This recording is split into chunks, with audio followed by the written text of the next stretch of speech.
The call came at 2 a.m., jolting me awake from a restless sleep. The number was unfamiliar, but something made me answer anyway. Emma? The voice on the other end was shaky, desperate. Emma, I need your help. My sister Sarah. I hadn't heard her voice in 10 years, not since that night when she stood in front of my burning bakery, cigarette in hand, watching everything I'd built turn to ash. Please, she continued, her voice breaking. I don't have anyone else to turn to. I sat up in bed, my heart pounding as memories flooded back. The smell of smoke, the sound of shattering glass, the cruel smile on her face as she watched my dreams crumble. But instead of hanging up, I found myself saying something that surprised even me. Of course, Sarah. Whatever you need. My name is Emma Chen, and 10 years ago, my sister destroyed everything I had worked for. But let me take you back to the beginning to explain how we got here. Growing up, Sarah and I were never close. She was the golden child, the one who could do no wrong in our parents' eyes. Perfect grades, perfect friends, perfect life. I was the quiet one, the dreamer who spent hours in our mother's kitchen learning to bake, finding solace in the precise measurements and delicate art of pastry making. When I announced my plan to skip college and open a bakery, Sarah laughed. Really, Emma? That's your big plan? To play with flour all day? Our parents weren't much better. You're throwing your life away, Dad said, shaking his head. Sarah's going to business school. Why can't you be more like her? But I didn't listen. I had saved every penny from years of after-school jobs, carefully tucking away money while Sarah spent hers on designer clothes and parties. By the time I was 22, I had enough for a down payment on a small storefront in downtown Portland. Sweet Dreams Bakery wasn't much at first. The walls needed paint, the equipment was secondhand, and the location wasn't ideal. But it was mine. Every morning at 4 a.m., I'd unlock those doors, fire up the ovens, and start creating. My signature lavender macarons became a local favorite. The wedding cake orders started rolling in. Slowly but surely, my little bakery began to thrive. Sarah, meanwhile, dropped out of business school after 2 years. It's boring, she complained to her parents. I need to find myself. They nodded sympathetically and increased her monthly allowance. I didn't care. I was too busy building my dream. By year 3, Sweet Dreams had developed a loyal following. My Instagram page had thousands of followers and local food blogs were taking notice. I hired 2 full-time employees and was planning to expand into the vacant space next door. Then Sarah showed up at my door one rainy Tuesday afternoon. Nice place, she said, looking around with an expression I couldn't quite read. Mom mentioned you were doing well. It was the first time she'd visited in the 3 years I'd been open. She wandered around the shop, running her finger along the display cases, examining everything with critical eyes. You know, she said finally, I've been thinking about getting into the food business myself. Maybe we could partner up? You've got this whole baking thing down, but you could use some real business expertise. I nearly dropped the tray of cookies I was holding. Partner up? Yeah, let's be honest, Emma. You're good at the whole cooking thing, but business, marketing, finance, that's my world. We could make this place huge. I took a deep breath, carefully setting down the tray. Sarah, I appreciate the offer, but I'm doing fine on my own. The business is growing steadily, and I have plans for expansion already in motion. Her face darkened. Seriously, you're turning me down. After everything I could bring to this? What exactly would you bring, Sarah? You dropped out of business school. You've never held a real job. This is my business, my dream. I built it from nothing. Right, she sneered. Your dream, your precious little bakery. Well, good luck with that, sis. Hope it all works out for you. She stormed out, leaving the bell of the door jingling in her wake. I should have known then that something was wrong. Should have recognized the look in her eyes. But I was too busy, too focused on my plans for expansion.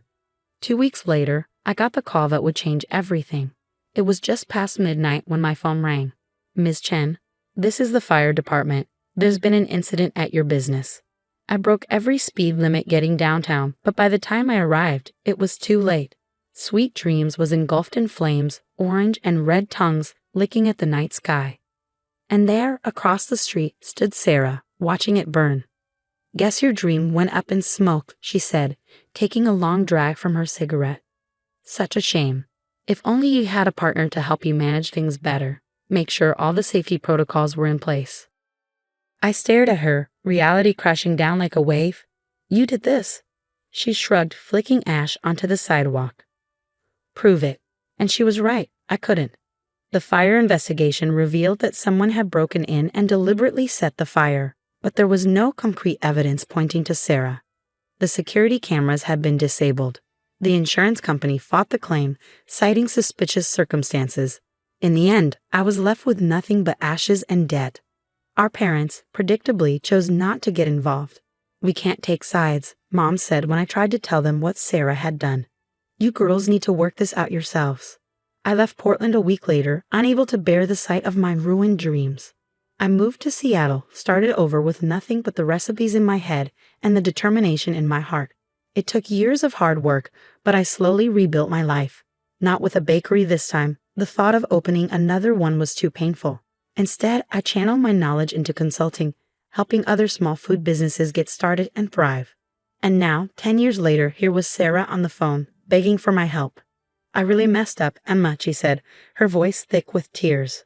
I started a business, a real one this time. Put everything I had into it, but things have gone wrong, and I'm about to lose it all. You're the only one who knows about this stuff, who might be able to help me save it. I closed my eyes, thinking about that night, about the smell of smoke and the sound of my dreams crackling into nothing. Then I thought about the last 10 years, about everything I'd learned about business, about success, about revenge served cold. Where are you? I asked, keeping my voice gentle. Let's meet tomorrow. I'll see what I can do. As I hung up the phone, I couldn't help but smile. Sarah thought she was reaching out to her successful sister for help. She had no idea she was walking right into the trap I'd spent 10 years preparing for. Sometimes the sweetest revenge takes time to rise. The coffee shop was nearly empty when Sarah walked in the next morning. 10 years had changed her, gone were the designer clothes and perfectly styled hair. Instead, she looked tired, worn down, almost fragile. Emma, she said, sliding into the seat across from me. Thank you for meeting me. I know I don't deserve it. I studied her carefully, noting the dark circles under her eyes, the way her hands trembled slightly as she clutched her purse. Tell me what's going on, I said, keeping my voice neutral. She took a shaky breath. I started a business 2 years ago, a high-end boutique. Used every connection I had, even convinced Mom and Dad to invest. Things were good at first, really good. But now, she paused, blinking back tears. I made some bad decisions. Trusted the wrong people. The store is drowning in debt, and I just found out my business partner has been embezzling money. I took a slow sip of my coffee, letting her words hang in the air. How much? Almost everything, she whispered. $500,000. Gone. And the worst part? Mom and Dad's investment. That's gone too. They don't know yet. I can't face them, Emma. I can't tell them I lost everything. The irony wasn't lost on me. Here was Sarah, facing the loss of everything she'd built, just like I had 10 years ago. But while my destruction had come from her deliberate malice, hers was the result of her own poor choices. I need your help, she continued, her voice breaking. You're the only one I know who understands business, who might know how to fix this. Please, Emma. I know I don't deserve your help, not after everything, but I'm desperate. I set my cup down carefully, thinking about the files sitting in my home office, the one I'd been building for years. Inside was every piece of information I'd gathered about Sarah's business ventures, every connection I'd cultivated, every detail I'd need for this exact moment. Of course I'll help, I said softly. That's what sisters are for, right? Relief flooded her face. Really? Oh God, Emma, thank you. I promise I'll make it up to you somehow. Don't worry about that, I replied, pulling out my laptop. Let's start by going through your books. I need to see exactly what we're dealing with. Over the next few hours, Sarah laid out the entire mess. Her boutique, Lux & Co. Had started strong, capitalizing on her social connections and our parents' investment. But her lack of real business experience showed in every decision. She overspent on inventory, signed a lease she couldn't afford, and trusted a smooth-talking business partner who had systematically drained the company's accounts. Mark handled all the financial stuff, she explained, running her hands through her hair. He seemed so professional, so experienced. I never thought to check. I nodded sympathetically, even as I suppressed a smile. Mark Davidson, the business partner I carefully researched and anonymously tipped off about Sarah's boutique 18 months ago. The same Mark Davidson who had a history of targeting vulnerable businesses, who I'd made sure would cross paths with Sarah, had exactly the right moment. Well, I said, closing my laptop, it's not good, but it might not be hopeless. I have some connections who might be able to help. Investors who specialize in turning around struggling businesses. Sarah's eyes lit up. Really? You do that for me? Of course. In fact, I already have someone in mind. They could probably meet with you tomorrow. What Sarah didn't know was that the investors were actually forensic accountants I'd hired years ago, waiting for this moment. They would go through her books with a fine-tooth comb, documenting every mistake, every questionable decision, every legal line she'd crossed in her desperate attempts to keep the business afloat. The next few weeks were a blur of meetings and revelations. Each day brought new discoveries of Sarah's mismanagement, unpaid taxes, unauthorized use of investor funds, falsified documents. She'd done more damage to herself than I ever could have planned. I don't understand, she sobbed one afternoon in my office. Everything's getting worse. The more your people look into things, the more problems they find. I reached across the desk and patted her hand. That's how these things often go. We have to understand the full extent of the damage before we can fix it. But there would be no fixing it. I'd made sure of that. Every solution I proposed led to another complication. Every potential investor I introduced found new reasons to back away. Sarah's desperation grew with each passing day. Finally, the moment I'd been waiting for arrived. Our parents called a family meeting. We need to discuss this situation, Dad said gravely, looking older than I'd ever seen him. He and Mom sat on one side of their dining room table, Sarah and I on the other. The accountants have shared their findings with us. Sarah paled. What findings? Mom pulled out a thick folder, the detailed report my team had prepared. It's not just the money you lost, Sarah. It's how you lost it. The lies, the cover-ups. The fraud, Dad added, his voice hard. Do you understand what this means? What this could do to our family's reputation? Sarah burst into tears. I'm sorry. I didn't mean for any of this to happen. I wanted to prove I could do it. That I could be successful like Emma. I had to bite back a laugh at that. After years of looking down at my little bakery, after destroying my dreams because she couldn't stand my success, here she was claiming she wanted to be like me. Well, I said, finally speaking up, maybe this is a good opportunity for some honesty. Since we're all here, there's something I think we should discuss. I pulled out my own folder, the one I'd been saving for 10 years. What's that? Sarah asked, wiping her eyes. Evidence, I replied calmly. Security camera footage from the buildings across from my bakery, witness statements, chemical analysis of the accelerant used in the fire. Everything the original investigation missed, or chose to ignore, about what really happened that night. The color drained from Sarah's face. What are you talking about? You know exactly what I'm talking about, I said, my voice steady. The night you burned down Sweet Dreams. The night you destroyed everything I'd worked for because you couldn't stand to see me succeed on my own. Our parents sat in stunned silence as I laid out the evidence, piece by piece. The footage showing Sarah entering the bakery late at night. The receipts for the materials used to start the fire. The statements from people who had seen her watching the building burn. Is this true? Mom whispered, looking at Sarah with horror. Did you really? Sarah crumbled. I was jealous, she sobbed. Emma made it look so easy, and I couldn't stand it. But I never thought, I didn't think you'd get caught. I finished for her. No, you didn't. Just like you didn't think about what would happen with your boutique. You never think about consequences, Sarah. You never have. Dad's hands were shaking as he looked through the evidence. This is criminal. If this got out, it won't, I said quietly. At least not from me. That's not why I'm showing you this. Then why? Mom asked. I stood up, gathering my things. Because I wanted you all to know the truth. About the bakery, about Sarah's business, about everything.